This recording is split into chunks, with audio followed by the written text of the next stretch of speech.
Hi, welcome back to Herefordshire. It's the last day of March and it's a beautiful spring day down here on the Smallholding. The great spring weather continues and that means one thing, the grass is growing and it's time to get the mower out.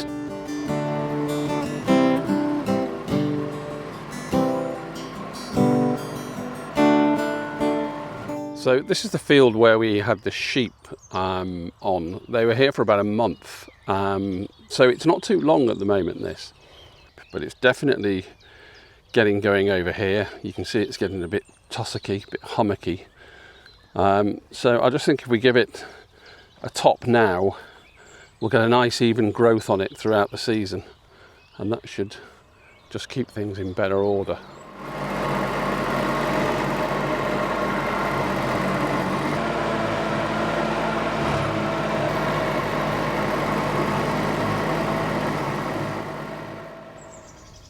There is one other issue we have with this field, and that is parts of it, and quite big parts of it, get really overgrown with meadowsweet.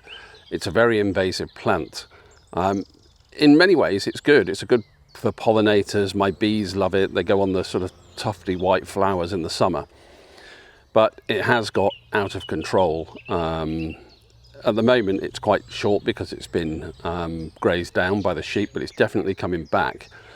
And I've read that if you keep topping it, it will lose its vigour and eventually it might disappear.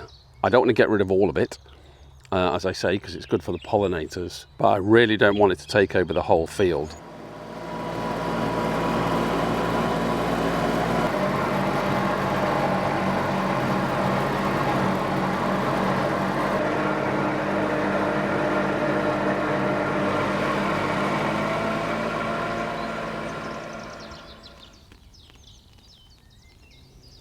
One of the things I'm really conscious of is the wildflowers that grow in this field in the middle to late part of the spring. We get cowslips in here, and obviously I want to preserve those. I am actually sowing more wildflowers into the paddocks as we move along with the Smallholding project.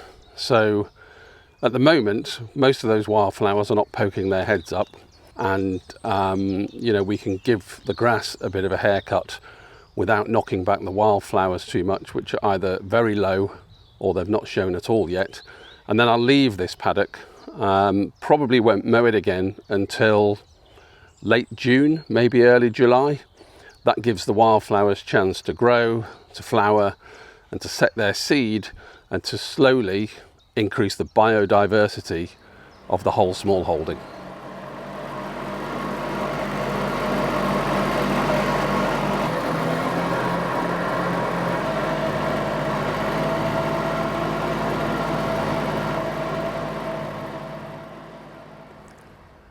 Well, that's a solid start to the job. I hope you can forgive the slightly random mowing patterns that you might be able to see behind the tractor, but that's what happens when you mow for the camera. It's a beautiful day to be doing a job like this, so I'll crack on. I'll straighten up those lines so it looks a bit less embarrassing if anybody sees it. Thanks for watching, and I'll see you again next time.